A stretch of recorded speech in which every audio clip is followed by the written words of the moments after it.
அனைவருக்கும் இனிய காலை வணக்கம். இன்ஸ்டண்ட்டாக ஒரு வடகை சட்னி எப்படி செய்யலான்னு சொல்லிட்டு பார்க்கலாம் வாங்க. அதுக்கு தோசை சம்பா கோதுமை ரவை தோசை, அதுவும் இன்ஸ்டண்ட்டாக எப்படி செய்யலான்னு சொல்லிட்டு முதல்ல தோசை மாவு கரைக்கிறது எப்படின்னு பார்க்கலாம் வாங்க. வீட்டில் அரைச்ச இட்லி மாவு எடுத்துக்கோங்க. நம்மளுக்கு எத்தனை தோசை வேணுமோ அத்தனை தோசை அளவுக்கு எடுத்துக்கோங்க. இப்போ 10 தோசைன்னா ஒரு 10 தோசை அளவுக்கு மாவு எடுத்துக்கோங்க. அதில் ஒரு 100 கிராம் அளவுக்கு சம்பா கோதுமை ரவையை நம்ம கழுவி எடுத்துக்கணும்ப்பா. அதில் உமிலாம் இருக்கும் இல்லைங்களா, அதெல்லாம் மேலே மிதக்கும் பார்க்குறதுக்கு. நல்லா கழுவி அலசிட்டு சேர்த்துக்கலாம். நம்ம இப்போ கொஞ்சம் உப்பு சேர்த்துக்கலாம். அது கூடவே தேவையான அளவு தண்ணியும் சேர்த்துக்கணுங்க. இப்போ தண்ணி சேர்த்துருவோம். இப்போ தோசை மாவு பதத்துக்கு நம்ம கரைச்சி எடுத்துக்கணும்பா. நம்மளுக்கு காலையில் தோசை ஊற்றணுன்னா நம்ம இந்த இட்லி மாவில் இது மாதிரி கலந்து ஃப்ரிட்ஜில் வச்சுருங்க. நம்ம ஃப்ரிட்ஜில் வச்சிட்டோம்னா காலையில் எடுத்து ஊற்றும் போது கொஞ்சம் கெட்டியாக இருக்கும். அப்போ தண்ணி கலந்து நம்ம தோசை ஊற்றினோம்னா அப்படி மொறுமொறுன்னு தோசை சூப்பராக இருக்கும்.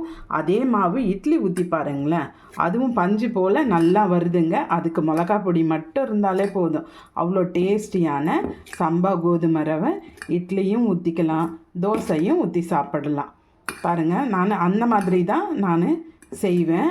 இப்போ உங்களுக்கு இன்ஸ்டண்ட்டாக இப்போ கரைச்சி வச்சுருக்கிறத காமிக்கிறேன்.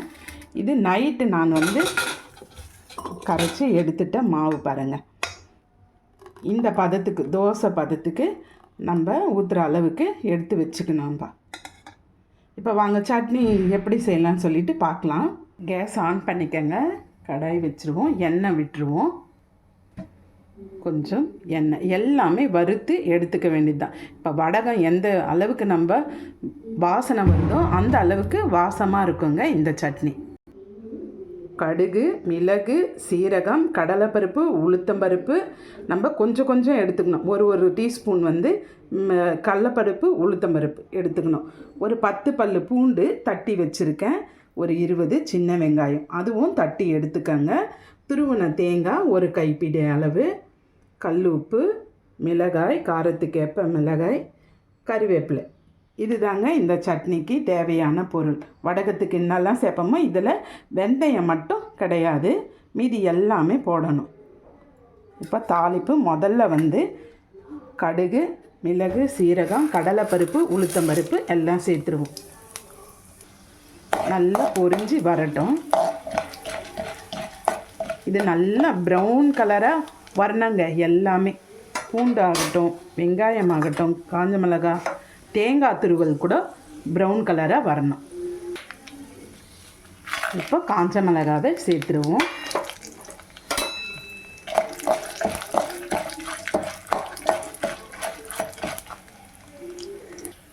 இப்போ பூண்டு சேர்த்துருவோங்க.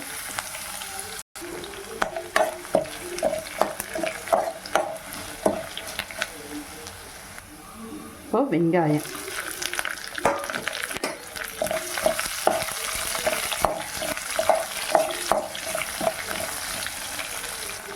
கறிவேப்பிலை சேர்த்துருவோம். கொஞ்சம்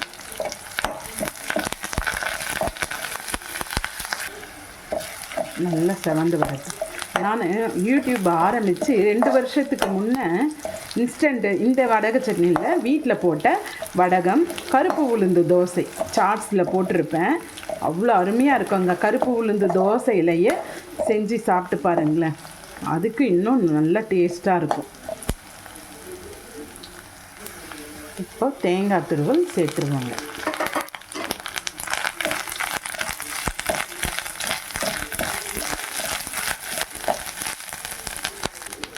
ஒரு துண்டு புளி சேர்த்துக்குவாங்க.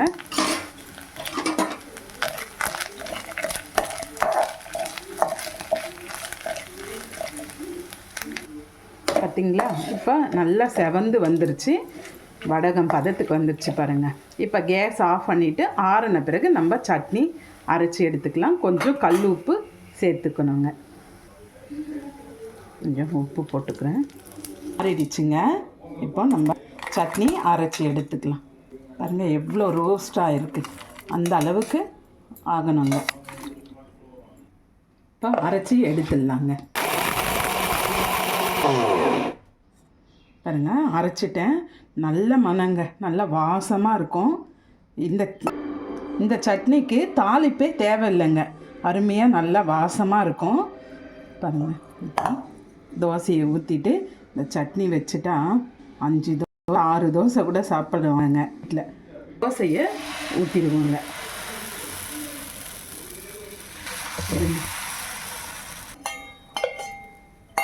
சரி பாருங்க.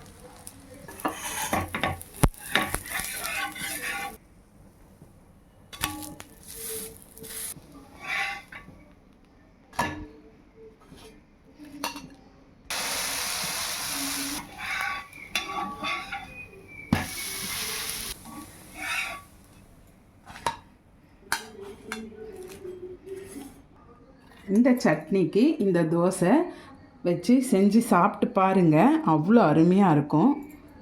கண்டிப்பாக ட்ரை பண்ணி பாருங்கள். உங்களுக்கு இந்த வீடியோ பிடிச்சிருந்துன்னா லைக் பண்ணுங்கள், ஷேர் பண்ணுங்கள், கமெண்ட் பண்ணுங்கள், மறக்காமல் சப்ஸ்கிரைப் பண்ணுங்கள்.